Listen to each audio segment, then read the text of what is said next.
भिवंडी तालुका वासिन गांव में मोरे परिवार ने बड़े हर्ष उल्लास के साथ जय दुर्गा माँ माता उत्सव दिन मनाया गया। कई मान्यवर थे उपस्थित। जय दुर्गा माँ माता उत्सव में कीर्तन भजन का आयोजन भी किया गया। आइए देखते हैं इसकी एक रिपोर्ट। मस्तक माझा पायावरी या वारकरी संतांच्या आदरणीय कैलासवासी सुदाम बाबू मोरे यांच्या आशीर्वादाने आदरणीय श्री तानाजी मोरे आणि त्यांचा सहपरिवार या ठिकाणी सारावातप्रमाणे दुर्गा मातेचा वर्धापन दिन सोहळा मोठ्या भक्तिभावाने या ठिकाणी संपन्न करतात। परिसरातून, तालुक्यातून, जिल्ह्यातून, महाराष्ट्रभरातून या ठिकाणी या वर्धापन दिनानिमित्ताने लोक दर्शनाला येत असतात आणि मोठ्या थाटामाटाने हा उत्सव संपन्न होतो।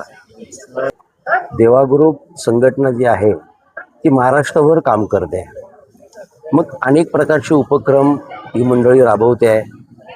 जर मंडळाच्या एखाद्या सदस्याचा जर वाढदिवस असेल तर त्याही निमित्ताने ते लोकांना सांगतायत की बाबा आम्हाला तुम्ही केक आणून वाढदिवसाच्या शुभेच्छा देण्यापेक्षा तुम्ही गरिबांना मदत करा।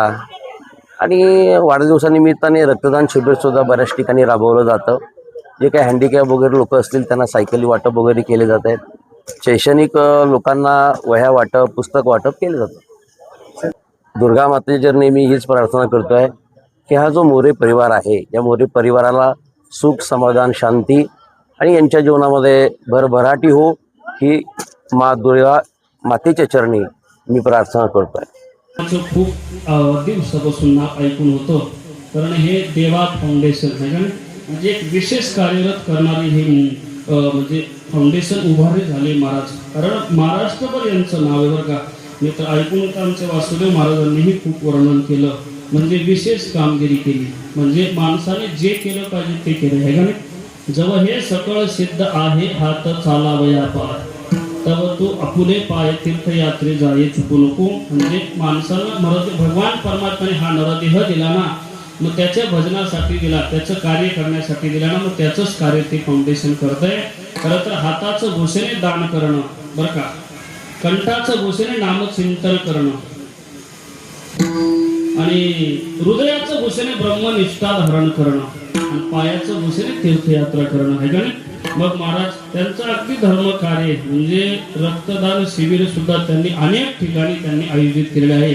आणि मला वाटतं कोणी सदग्रस्त जर कधी कोणी अपंग असलं ना त्यांना सायकली द्यावी, म्हणजे काहीतरी त्यांच्या म्हणजे जे घडेल ते त्यांनी मदत करावी, असं विशेष कार्य आमच्या साहेबांनी केले। त्यांच्यासाठी एकदा जोरदार टाळी वाजवली पाहिजे का, म्हणजे कौतुक करावं तेवढंच कमी। आणि विशेष आपल्या या पवित्र या दरबारी दुर्गा मातेचा उत्सव ते दरवर्षी साजरा करतात आणि मंदिर उभारणी केली। एक सांगून जाईल वेळेवर जीवनामध्ये कितीही प्रॉपर्टी कमवा, कितीही संपत्ती कमवा, बरोबर काहीच येत नाही। आया था नंगा और जाएगा भी नंगा। पण महाराज ही जी मंदिर आहे ना हे पिढ्यानपिढ्या राहणार आहे का नाही। म्हणजे त्यांचे नातू पंतूंनी जर कधी विचारलं का हो, त्यांना जर विचारलं की का हो तुमच्या आजोबाने, तुमच्या वडिलांनी, तुमच्या बापाने काय केलं तुमच्या जीवनामध्ये, तर त्यांना छातीला हात लावून सांगतील आमच्या बापाने धर्मकार्यही केलं, संपत्तीही कमवली आणि देवी मातेलाही आमच्या या पवित्र प्रांगणामध्ये हजर केलं आणि त्यांचा उत्सव चालू आहे।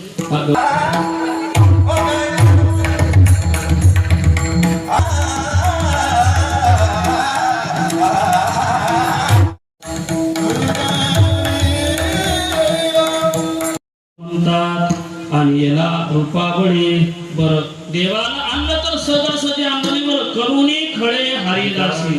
खळे म्हणजे काय, अठ्ठा असे आग्रहाने त्या संतांनी त्या देवाला नावा रूपाला आणलं आणि याला रूपावळी करुणी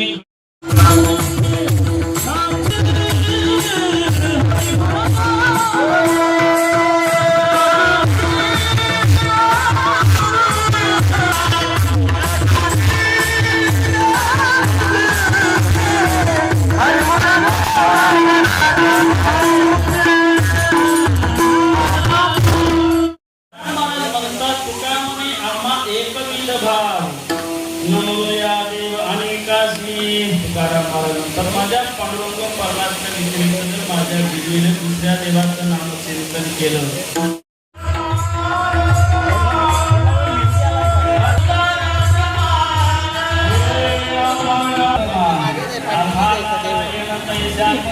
भगवान परमात्म्याचं आमच्या टाकून चिंग चिंग चिंग चिंग चिंगा चिंग चिंग चिंगा चिंग चिंग चिंगा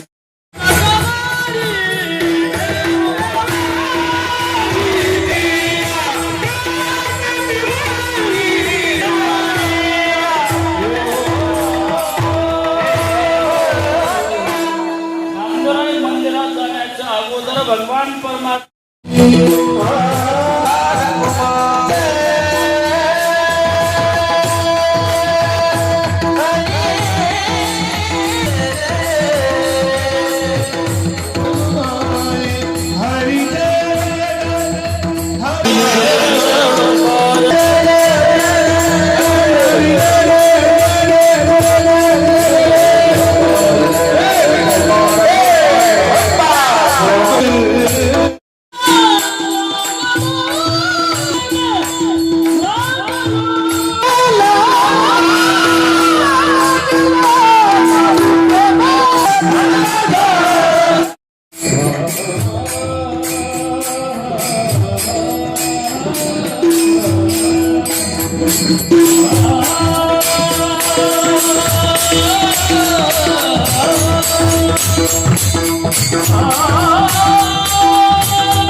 यांना सुद्धा त्याला ते मारा.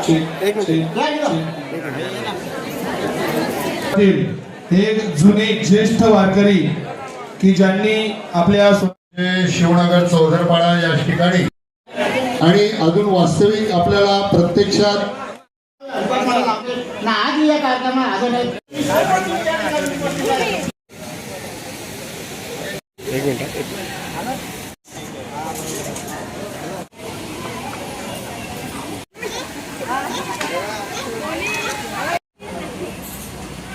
दिसतात ना तगाडत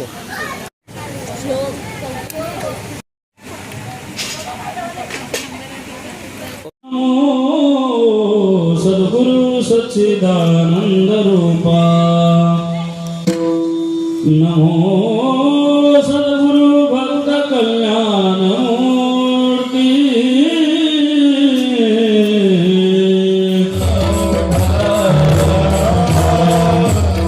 आशीर्वादाने खरं तर दुर्गा माता मंदिराचाच वर्धापन दिनानिमित्ताने आयोजित केलेला हा एकदिवसीय भव्य दिव्य कीर्तनाचा महोत्सव.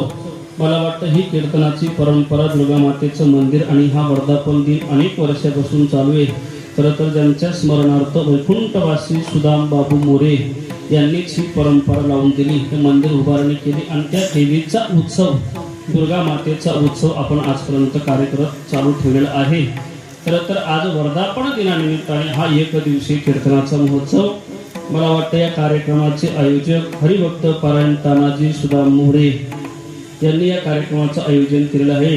तसेच आपले नम्र हरिभक्त पारायण हुसेन दादा हेमंत सुदाम आणि सौभाग्यवती मनीषा तानाजी मोरे, सौभाग्यवती साधना हुसेन मोरे आणि सौभाग्यवती सपना हेमंत मोरे असा त्यांचा संपूर्ण हा मोरे परिवार. मला वाटतं तानाजी सुदाम मोरे यांच्या आई श्रीमती श्री नंदाबाई सुदाम मोरे, संपूर्ण असा मोरे परिवार. या मोरे परिवाराकडून मला वाटतं भगवान परमात्म्याच्या भगवती मातेच्या या मंदिराचा वर्धापन दिनानिमित्ताने दुर्गा मातेचा आयोजित केलेला भव्य दिव्य कीर्तन महोत्सव. या कार्यक्रमासाठी उपस्थित असणारे सगळेच गायक वादक समस्त ग्रामस्थ भक्तिमती माता आपण बहुसंख्येने या कार्यक्रमासाठी उपस्थित झालेला आहात. खरं तर कार्यक्रमाला अगदी रंग देवता आलेली आहे. या ठिकाणी महाराष्ट्रातील सगळेच ख्यातनाम गायक वादक मंडळी कीर्तनकार मंडळी उपस्थित आहे. या ठिकाणी गोड ज्यांनी चाल गायली बरं का, अगदी आवाजात विशेष गोडवा आहे आणि विशेष वजन आहे. हरिभक्त पारायण भूषणजी महाराजांसाठी जोरदार टाळी वाजवली पाहिजे ना. म्हणजे पहिल्या चालीतच त्यांनी वातावरण केलं आहे का नाही. आमचे भूषण महाराज या ठिकाणी उपस्थित आहेत आणि त्यांच्या साथीला आमचे परमस्नेही माऊली महाराज ज्ञानेश्वर माऊलींसाठी सुद्धा जोरदार टाळी वाजवली पाहिजे. आधी करून सगळेच महाराज मंडळी टाळकरी मंडळी या ठिकाणी उपस्थित आहेत, विनयकरी महाराज उपस्थित आहेत आणि मृदुंगाला साथ करणारे गोड व्यक्तिमत्व ज्यांच्या हातामध्ये विशेष गोडवा आहे. नवे नवे आमच्या महाराजांचा स्वभावी गोडी असे चेतन महाराज या ठिकाणी उपस्थित आहेत. चेतन दादांसाठी जोरदार टाळी वाजवली पाहिजे. आणि या ठिकाणी परिसरातील सगळेच कीर्तनकार मंडळी उपस्थित आहेत. माझ्यावर नितांत प्रेम करणारे गोड व्यक्तिमत्व, आपल्या भागाचं वैभव कीर्तन केसरी आमचे वासुदेव महाराज या ठिकाणी उपस्थित आहेत आणि स्वामीजी या ठिकाणी उपस्थित आहेत. आधी करून परिसरातील सगळेच मंडळी, प्रेमाची मंडळी. आता सगळ्यांचे नाव मला माहिती. तिकडे आमचे सेनेश्वर वाकडे सर सुद्धा या ठिकाणी बसलेले आहेत. खूप गोड सुंदर नियोजने. खरं तर या कार्यक्रमाचं शालेय सोहळा ते आयोजित करतात, म्हणून त्यांचं वर्णन करावं तेवढं कमी. अनेक दिवसापासून हा परंपराचा हा सोहळा चालू आहे. खरं तर भगवती मातेचे हे वर्धापन, मंदिराचा वर्धापन दिनानिमित्ताने कीर्तनाचा उत्सव आणि त्याच निमित्ताने आपण अभंग सुद्धा तुकोबारायांचा निवडला. या अभंगातून श्री जगद्गुरु तुकोबाराय महाराज कुळाची कुळदैवत असणारी कुळदेवीची यथार्थ स्वरूपाची ओळख महाराज मदत आम्हाला संतांनी करून दिली. कुळेचे हे कुळदेवी केले ठावे संतांनी. त्या संतांनी आम्हाला त्या देवीची ओळख करून दिली. म्हणजे मुळात ती देवी आम्हाला प्राप्त होती हो, पण अज्ञानपणामुळे त्या देवीची आम्हाला ओळख राहिली नव्हती. मग संतांनी काय केलं? बरं काय केलं की त्या संतांनी त्या देवीची आम्हाला ओळख करून दिली. बरवे झालो शरण गेलो, त्या देवीला आम्हाला शरण जाता आलं. आणि त्या देवीला शरण जाण्याचा फायदा काय झाला आमच्या जीवनामध्ये? कारण अनादी काळापासून आमच्या पाठीमागे मोठं संकट लागलं होतं. कोणतं? जन्म मरणाचं. त्या जन्म मरणाच्या संकटातून सुद्धा आमची मुक्तता झाली. उभविलो त्या देवीला